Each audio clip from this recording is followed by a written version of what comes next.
नमस्कार, स्वागत है आप सभी का अतिथि देवो भव इस कार्यक्रम में। और आज हम लोग विशेष अतिथि से मिलेंगे। जेंटलमैन से कैसे वो संत बने, वो कहानी आपको सुनाने वाले हैं। और जिनके बारे में बात करना चाहूँगा, वो क्लास 1 ऑफिसर रहने के बावजूद ब्रह्मा कुमारी से जुड़े और अपने जीवन को जो है एक संत की तरह अब जी रहे हैं काफ़ी लंबे समय से। तो ऐसे विशेष जेंटलमैन से आपकी मुलाकात होने वाली है। तो अरुण सालुंके जी हमारे साथ हैं। आइए आप सभी को उनसे मिलाता हूँ। नमस्कार, ओम शांति। नमस्कार, ओम शांति। अरुण जी, मैं चाहूँगा कि आप अपनी थोड़ी बचपन की बातें बताइए हमें।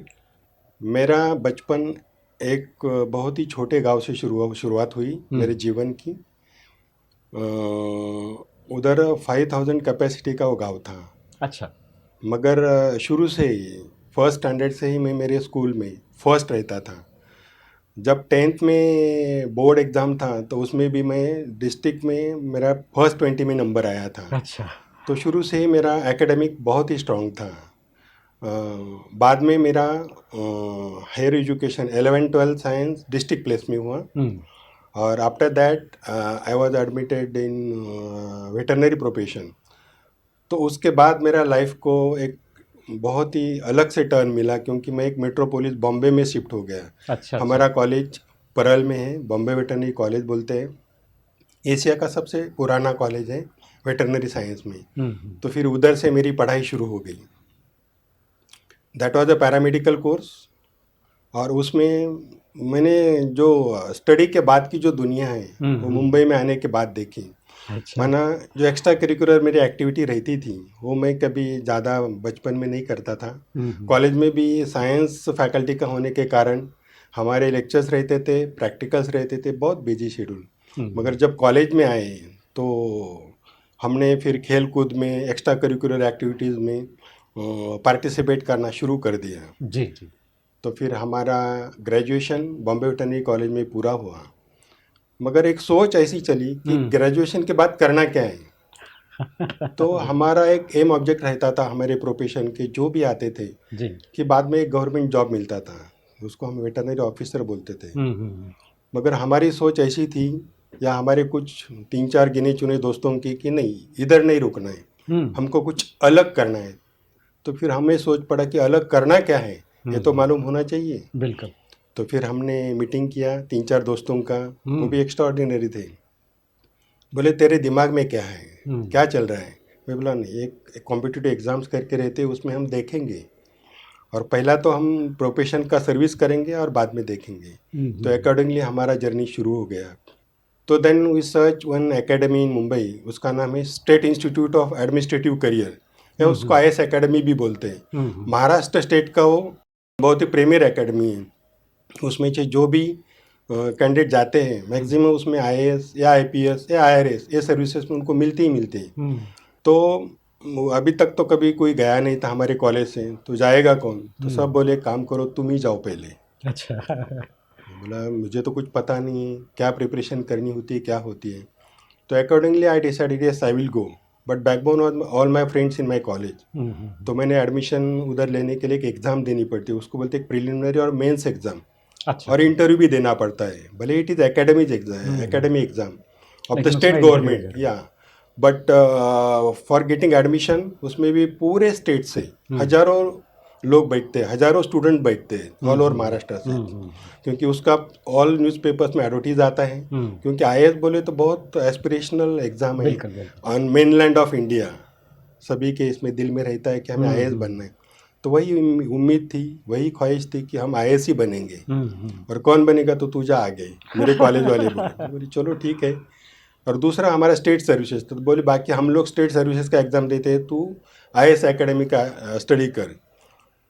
तो फिर तो कभी मैंने, वेटनरी वाला जो बात थी, यस वो सर, चालू रखा कि वो बंद कर दिया फिर? नहीं, after my graduation all these exams are after graduation only. Before graduation you cannot appear for this IAS अच्छा exams. अच्छा। या वो तो प्री कंडीशन रहते हैं, कौन सा भी सिविल सर्विस को आपको जाना है तो ग्रेजुएट करना ही पड़ता है। बिल्कुल तो मेरा कंप्लीट हुआ था। बाद में मेरा जर्नी चालू हो गया, मंत्रालय में जाने का मुझे मौका मिला as a desk officer GAD में। जीएडी माना general administration department of Maharashtra state.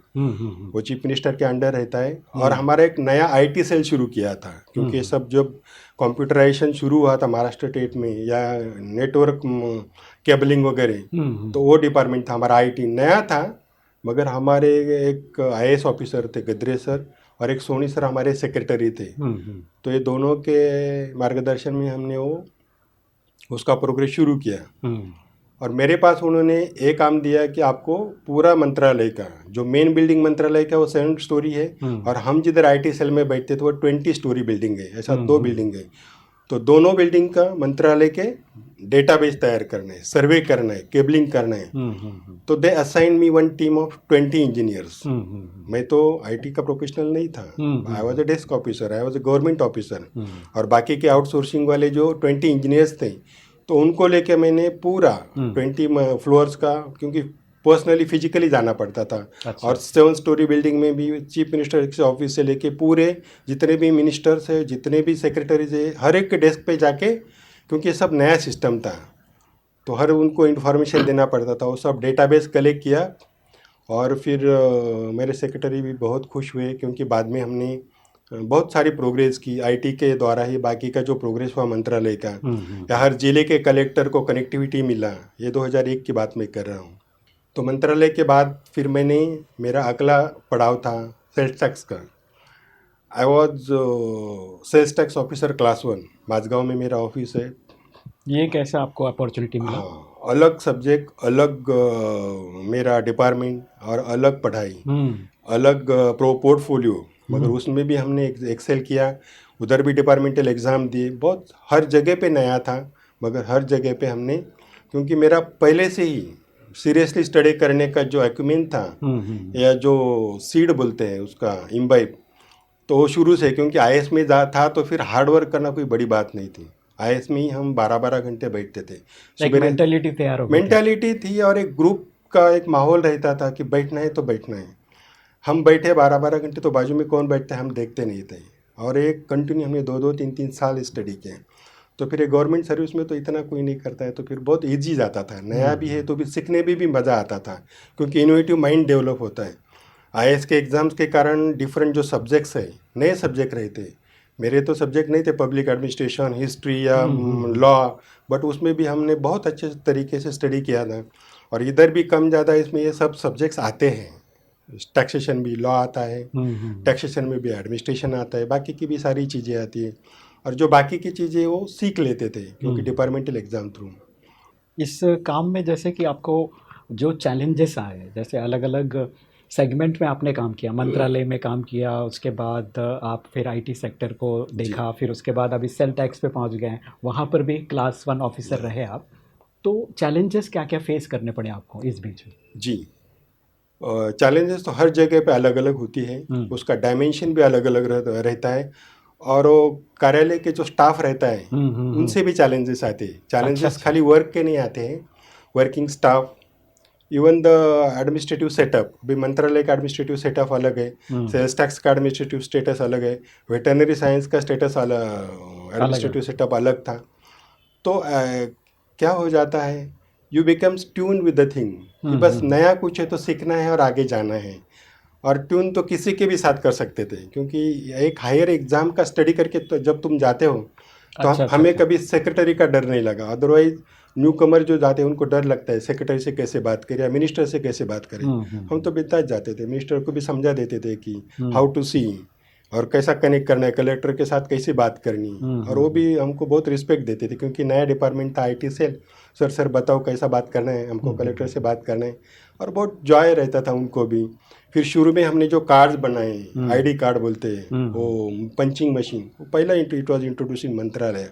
अच्छा। तो सब लोग बोलते थे आप बहुत अच्छा काम कर रहे हैं, मगर आपने ये क्या कर दिया, हमको बहुत पंक्चुअल रहना पड़ता है। तो ऐसी बातें होती हैं। तो फिर ऐसा प्रवास चलते रहा डिपार्टमेंट का, और बहुत सेटिस्फैक्शन रहता था, क्योंकि हार्ड वर्किंग एबिलिटी थी, और क्लियर रहता था माइंड भी, कंसेप्ट भी क्लियर रहते थे। चलिए, एक बहुत अच्छी बात आपसे समझने को मिला कि आपका कॉन्सेप्ट बिल्कुल क्लियर था और हमेशा आप क्लास 1 ऑफिसर रहें, एडमिनिस्ट्रेशन में रहें, इसके लिए बाकी सब चीज़ें मैनेज करना आसान हो रहा था और क्योंकि आपका फ़ोकस भी क्लियर रहता था कि क्या करना है आपको। और लेकिन इसके साथ में जैसे कि आप अलग-अलग चीज़ों को जैसे चेंज करते गए, मुझे लगता है कि एक रिसर्च माइंड भी था। आप एक जगह जो है, जी। आपको थोड़ा समय के बाद आपको लगता था कि चेंज करना चाहिए। तो ये जो चेंज करने के जो आइडियाज़ हैं, वो ग्रुप से आता था कि आप अपने आप से इसको करते थे? नहीं, उसके लिए भी एग्ज़ाम देने पड़ते हैं, हुँ। ऐसे मन से नहीं होता है वो। अच्छा, अच्छा। और एक एटीट्यूड रहता था हायर अप जाने का, अच्छा, क्योंकि आगे इससे बढ़ने बड़ा, का। हाँ, हायर अप, मंत्रालय, मंत्रालय से भी हायर अप इधर, क्योंकि आईएएस में गए थे तो फिर बाद में एटीट्यूड ऐसा रहा कि किधर भी गए तो वही ढंग से देखते थे, या जो भी पढ़ना था वो वही डेकोर से पढ़ते थे। एक आईना रहता है पढ़ने का भी, एक तरीका रहता है, हाउ टू अच्छा, रीड द न्यूज़पेपर, या how to read the draft, even how to note it. तो तो क्या ये सब तरीका है वो स्किल्स हमारे। डेवलप होते हैं, स्किल्स डेवलप हो जाते हैं, ऑटो मोड पे हो जाते हैं, क्योंकि उसके पहले हमने एट द एज ऑफ 2022 बहुत हार्ड वर्क किया था, यानी 3 साल डे एंड नाइट स्टडी किया था। इवन मेरे ग्रेजुएशन के टाइम भी मैंने इतना नहीं स्टडी किया था। बाद में जब आईएएस के एग्ज़ाम्स किया है, बाकी के एग्ज़ाम देते थे, और एक ग्रुप स्टडी भी रहता था, ग्रुप डिस्कशन भी रहता था, फ्रेंड सर्कल भी बहुत अच्छा रहता था, क्योंकि इसमें अकेले का काम नहीं रहता है। कॉम्पिटिटिव एग्ज़ाम देना ड्यूरेशन बहुत कम रहता है, और उसमें जब जीडी के साथ आप करते हो तो कम पीरियड में आप बहुत ही अच्छा और एक्सलेंट स्टडी कर सकते हैं, कि so that you can excel या bypass to the other students, क्योंकि लाखों की तादाद में लोग बैठते हैं और उसमें सीट्स बहुत कम रहते हैं। सो एक मेंटल एटीट्यूड बन जाता है। एक तरीका कुछ हमारे सभी दर्शकों को बताइए कैसे पढ़ना चाहिए? जी, दर्शकों को तरीका बताऊंगा, कॉम्पिटिटिव एग्ज़ाम्स के स्टूडेंट्स को मैं बताऊंगा, ये जी, बेटर जी। रहेगा, क्योंकि मैं उसका अनुभवी हूँ। एक रहता है कि ड्यूरेशन बहुत कम रहता है, कौन सी भी कॉम्पिटिटिव एग्ज़ाम्स आपको देनी है, भले स्टेट सिविल सर्विसेज हो या यूपीएससी हो या बाकी के डिफेंस के भी हो, उसमें स्टिपुलेटेड टाइम फ्रेम रहता है। आपको पहले प्रीलिम्स रहती है, मेंस रहती है, और उसके बाद आपको मेंस का एग्ज़ाम, इंटरव्यू का एग्ज़ाम देना होता है। जी। और हर एक एग्ज़ाम में आप देखेंगे, जनवरी से आप शुरू करेंगे, समझो यूपीएससी या एमपीएससी देना है, स्टेट सर्विसेज, तो आपको ओनली 6 मंथ मिलते हैं प्रीलिम्स के एग्जामिनेशन की प्रिपरेशन के लिए। तो आपको उसका जो स्टडी होता है वो बहुत अलग टाइप का रहता है। It's only an objective type of study. For the mains it is totally different study, और सब्जेक्ट भी रहते हैं 2 ऑप्शनल्स वगैरह, और उसमें पीरियड भी बहुत कम रहता है। ऐसे कि आप जून से चालू करेंगे कि दीपावली तक, नवंबर में एग्ज़ाम्स मेंस का होता है। इसमें अगर आपको 2000 मार्क्स का एग्ज़ाम देना होता है, हमारे टाइम पे 2000 मार्क्स का एग्ज़ाम रहता था, 200 मार्क का अगर आप क्वालिफाई हुए थे दिल्ली में जाके यूपीएससी बोर्ड पे बैठना पड़ता था। तो आपको इतना पेस होना चाहिए रीडिंग का, you should be very selective, but you should be very objective also. ऐसा नहीं कि कुछ भी पढ़े और कितना भी लिखे, नहीं। यूपीएससी के मेंस के एग्जाम में when you give the answer you should put the limit of the words, you can not go far away like an essay writing, you will not get the mark, और otherwise it will create a bad impression. जैसे IIT के student में negative marking होता है ना, वो type का ही इसमें निगेटिव मार्किंग भले नहीं रहता है, मगर मार्क्स आपको नहीं मिलेंगे। व्हेन दे सेज कि इट्स 660 वर्ड्स, तो you should write in 60 words only. अच्छा। यू कुड नॉट से कि मैंने बहुत सारा लिया और सप्लीमेंट लिख के दिया, जैसा हम स्कूलों में करते थे ना, बहुत सारे वो चीज़ें सप्लीमेंट, याद ऐसा है। नहीं होता है। It should be very precise one, it should be very decisive one, and it should be very correct one. क्योंकि और इसका जो डायमेंशन रहता है वो बहुत बड़ा रहता है, यूपीएससी का डायमेंशन, यानी पूरा देश का, या you are going to be an administrator of the district, तो दैट स्टाइल वो क्वेश्चन पूछे जाते हैं कि whether you will be fit for that administrative post. हाँ जी। जी। बहुत ही अच्छी बात है आपने बताया। मुझे लगता है कि हमारे सभी दर्शकों को बड़ा अच्छा लग रहा है कि किस तरह से कंपटीशन वाले जो एग्ज़ाम्स हैं, आईपीएस वाले एग्ज़ाम्स हैं, आईएएस वाले एग्ज़ाम्स हैं, उसको कैसे कम्पीट करना है, ये आपने बहुत ही सिंपल तरीका बताया। और एक बहुत अच्छी बात आपने बताया कि आप किस लिए वो कर रहे हो, ये फोकस आपका क्लियर होना चाहिए, क्योंकि आप एक डिस्ट्रिक्ट लेवल पे बैठेंगे, कलेक्टर बन के बैठेंगे या मंत्रालय में ऑफिसर बन के बैठेंगे, तो वो जो चीज़ है वो आपके दिमाग में होना चाहिए। हाँ जी। तो उस हिसाब से आपको लिखना आना चाहिए, उस हिसाब से आपके पॉइंट्स जाने चाहिए। ये आपने बहुत अच्छी बात बताया, और टू द पॉइंट होना चाहिए। माना 60 वर्ड आपको देना है तो वो उतना ही लिखना है, ज़्यादा भी नहीं कम भी नहीं लिखना है। ये बहुत अच्छी बात आपने बताया। अच्छा अरुण भाई, एक और बात पूछना चाहूँगा, जैसे आप इतने अच्छे क्लास 1 ऑफिसर होने के बावजूद ब्रह्मा कुमारी से कैसे जुड़ना हुआ? ब्रह्म कुमारी में आने का, मुझे तो पहले एक आध्यात्मिक संस्था में मैं जाता था। हाँ हाँ। थोड़ा सा तो ये रहता था, मुझे यानी अट्रैक्शन था पहले से ही। गांव में भी जाता था तो मारुति के मंदिर में जाता था, थोड़ा सा दर्शन लेता था, इतना ही मेरा लिमिटेड था। हम्म, मगर मुझे ब्रह्म कुमारीज के बारे में जब पता चला मेरे भाई से, तो मैं बोला यार मुझे टाइम नहीं है, इसमें मुझे डिस्टर्ब मत करो। अच्छा अच्छा। क्योंकि ऑलरेडी मैं जाता हूँ कभी कभी गुरु के पास गुरुवार के दिन, बस इतना बस हो गया। और ये सेल टैक्स में तो बिल्कुल नहीं चलता है ये हाँ। चीज़ें, टैक्सेशन का कोई संबंध नहीं। मगर बाद में हुआ क्या, जब मैं ऑफिस से आता था और शाम के टाइम पे एक आस्था चैनल था, 2009 की मैं बात कर रहा हूँ, हम्म। 8-9 आस्था चैनल पे शिवानी दीदी शाम के टाइम आते थे। हम्म।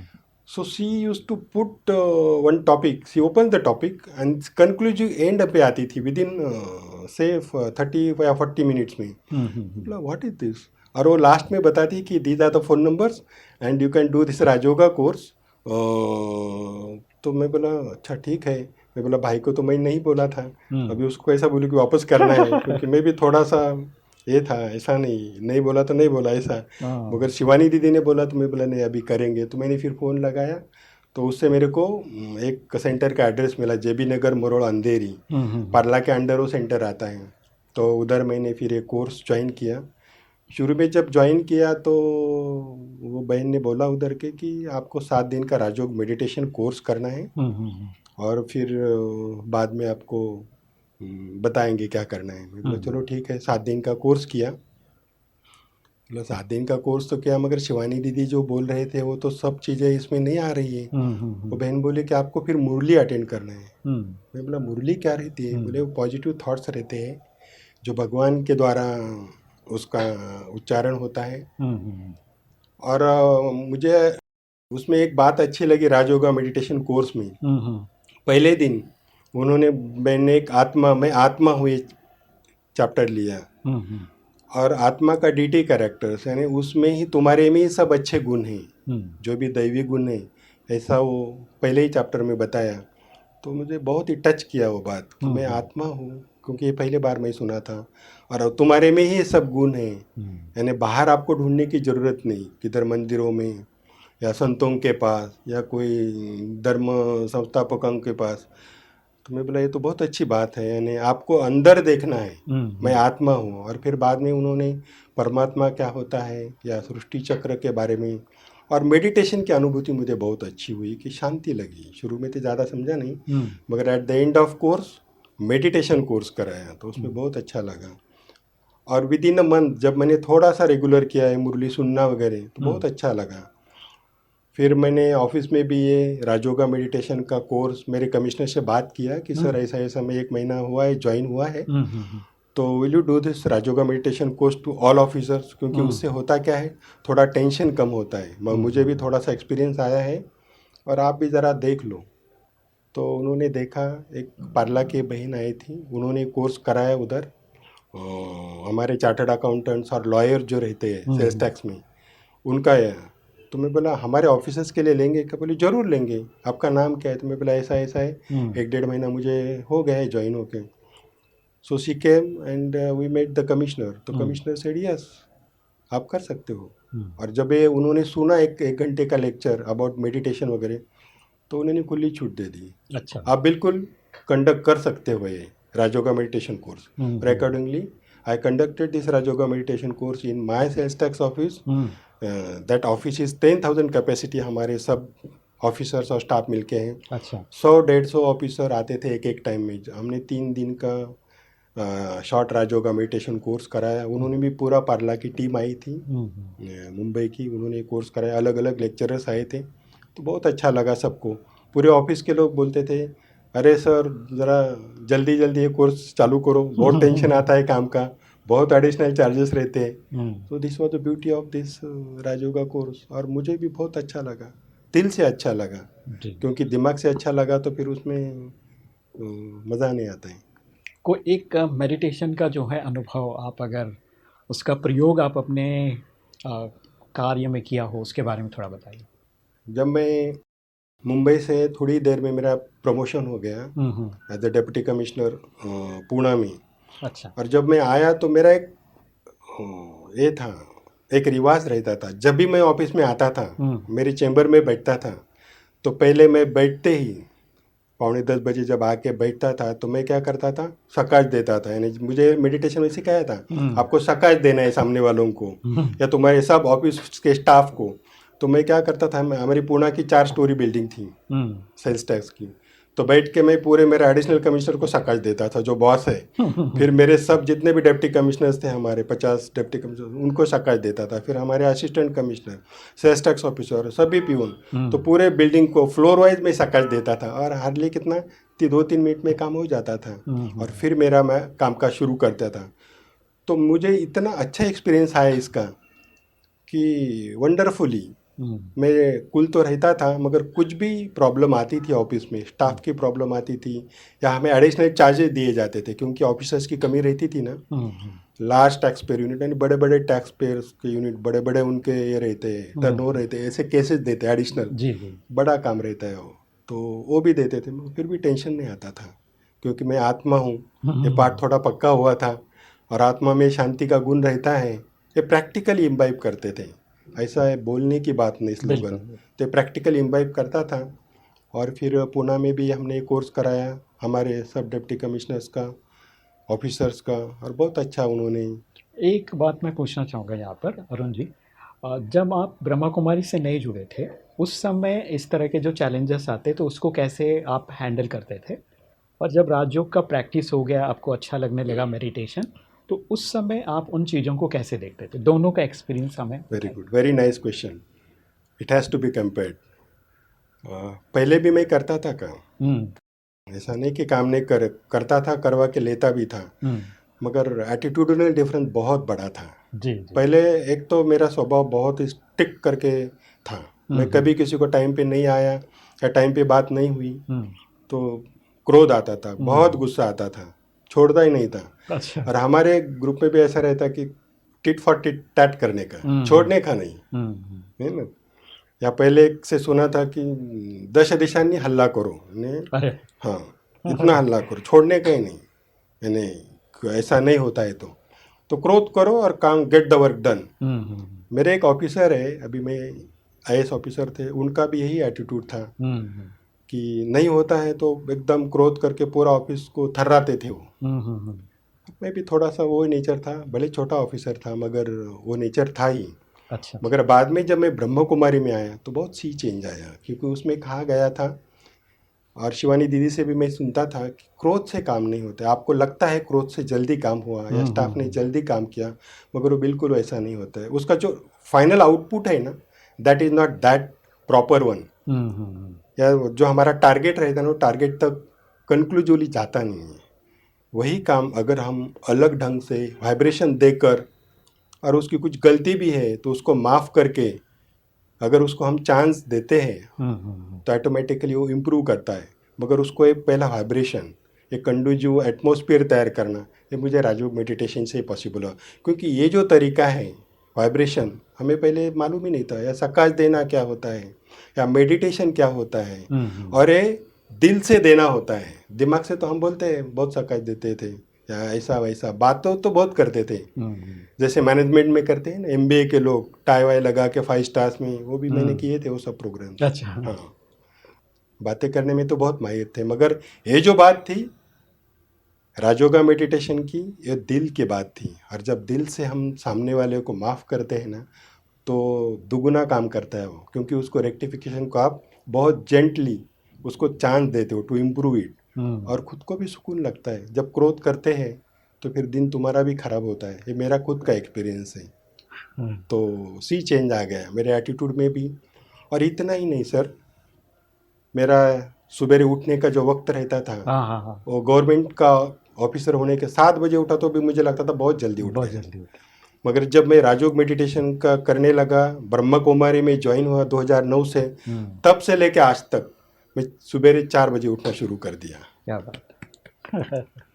इतना ही नहीं, उठने के बाद बाकी के भी जो रूटीन है जल्दी होने लगे। मेरा जो बोलते हैं ना कि हमको टाइम नहीं है आने को, हमारे दोस्तों को मैं बोलता था आओ ब्रह्म कुमारी राजयोग, बोलते दो टाइम नहीं, मैं बोला टाइम नहीं, कैसा टाइम स्पेयर रहता है, क्योंकि that is experience to me, क्योंकि 4 बजे उठता है तो 3 घंटा मिलता है, दैट टू बिकम्स फ्रेश, अच्छी हवा मिलती है और शाम को भी जल्दी सोते हैं। तो बहुत ही up to date time table हो गया मेरा, टाइम मैनेजमेंट शेड्यूल, खान पान में सुधार हो गई, सोच में सुधार हो गई, बात करने में सुधार हो गई, तो ये सब सी चेंज हो गया। अगर आप पहले का लाइफ देखेंगे और बाद में क्या देखेंगे तो तुलना ही नहीं हो सकती। अच्छा, ज़मीन आसमान का फ़र्क। ज़मीन आसमान का अंतर है।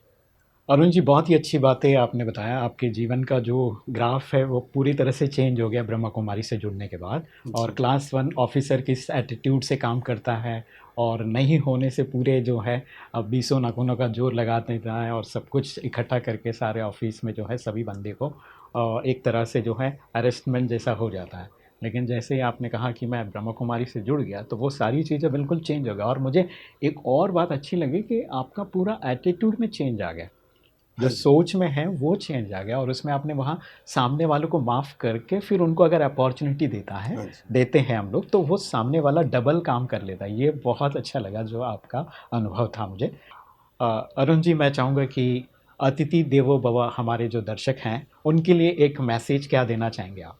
मैसेज मैं ऐसा ही नहीं दे रहा हूँ, क्योंकि जिस संस्था ने या जिस राजयोग मेडिटेशन कोर्स ने मेरा जीवन अंतर्बाह्य बदल दिया है, मैं मैसेज तो यही दूंगा कि अगर अरुण भाई का या मेरा जीवन बदलता है तो हर किसी का बदलेगा।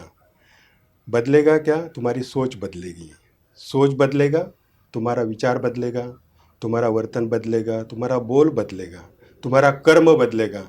और ज़िंदगी में क्या चाहिए आपको? यही तो चाहते हैं हर माँ बाप या हर बच्चा, हर स्टूडेंट को, जितने भी कॉलेज के स्टूडेंट हो, हाई स्कूल के स्टूडेंट हो, जो भी स्टूडेंट लाइफ में, हर कोई राजयोग मेडिटेशन का स्टडी करे, क्योंकि इससे एकाग्रता बढ़ेगी। फिर बाकी का जो हमारी कंप्लेन रहती है कि दूरदर्शन देखते हैं या मोबाइल देखते हैं, ऑटोमेटिकली ये कम हो जाएगा, क्योंकि तुम्हारी सोच बदलती है, और सोच बदली तो तुम्हारा परिवर्तन हो जाता है, और परिवर्तन किसका होगा? स्व का होगा। तो ये बहुत बेसिक फाउंडेशन है ब्रह्म कुमारी का कि स्व परिवर्तन करो। स्व परिवर्तन से ही हमारा कुटुंब का परिवर्तन होगा तो समाज का परिवर्तन, और समाज का परिवर्तन होगा तो देश का परिवर्तन, और देश का परिवर्तन तो विश्व का परिवर्तन। इतना महान है, मगर हमको काम बहुत छोटा करना है। स्व को एक कोर्स करना पड़ेगा। राजयोग meditation of the Brahma Kumari all over world इसमें शाखाएं हैं, ऑल ओवर इंडिया में भी इसकी शाखाएं हैं। प्रजापिता ब्रह्म कुमारी ईश्वरीय विश्वविद्यालय अपनी संस्था का नाम है, और राजयोग मेडिटेशन का कोर्स रहता है। उसमें बेसिक कोर्स करने के बाद अगर आप मुरली भी आगे कंटिन्यू करेंगे, मुरली क्या होता है? एक पॉजिटिव थॉट्स रहता है। अर्ली इन द मॉर्निंग आप मुरली सुनेंगे तो ऑटोमेटिकली पूरा दिन आपका एक अलग ढंग से जाएगा, क्योंकि सोच ही तुम्हारी पॉजिटिव इम्बाइबमेंट से हुई है। तो पॉजिटिविटी से अगर आप दिन चालू करेंगे तो ऑटोमेटिकली पूरा दिन का जो भी स्टडी होगा, जो भी कारोबार होगा, जो भी बिजनेस होगा, वो बहुत ही अच्छा होगा, और आप विन विन पोजीशन में रहेंगे। और मनुष्य जीवन का तो फिर एक अलग ही आनंद रहेगा, और सुकून खुद को मिलता है तो ऑटोमेटिकली तुम्हारे फैमिली मेम्बर्स को मिलेगा, सबको मिलेगा। यही मेरी आप सभी दर्शकों के लिए रिक्वेस्ट है कि आप ज़रूर जाइए, राजयोग मेडिटेशन का कोर्स कीजिएगा और खुद का जीवन परिवर्तन कीजिएगा। आपको बहुत बहुत शुभकामनाएं और खूब खूब धन्यवाद। ओम शांति। ओम शांति। अरुण जी, बहुत बहुत धन्यवाद, शुक्रिया आपका। तो देखा आपने अरुण सालुंके सर का बहुत ही अच्छा जीवन, उन्होंने अपना पूरा जीवन का जो है एक दर्शन आपके सामने रख दिया कि किस तरह से उनका जीवन था और कैसे राजयोग के माध्यम से उन्होंने अपने लाइफ में चेंज देखा और अपने परिवर्तन किया स्वयं में। तो उन्होंने एक संदेश भी दिया हम सभी को कि जब आप राजयोग मेडिटेशन करते हो, इससे आपकी सोच में बदलाव आ जाता है। जब आपका सोच बदलता है तो आपका जीवन बदलता है, आपका स्वभाव बदल जाता है और आप एक अच्छे व्यक्ति बन जाते हैं। तो आपको अच्छा व्यक्ति बनना है तो आज ही ब्रह्मा कुमारी का जो राजयोग कोर्स है उसे ज्वाइन करें और अपने जीवन को बेहतर बनाएं। इन्हीं शुभ आशाओं के साथ फिर मिलेंगे अगले एपिसोड में अतिथि देवो भव इसी कार्यक्रम में। तब तक दीजिए इजाज़त। ओम शांति।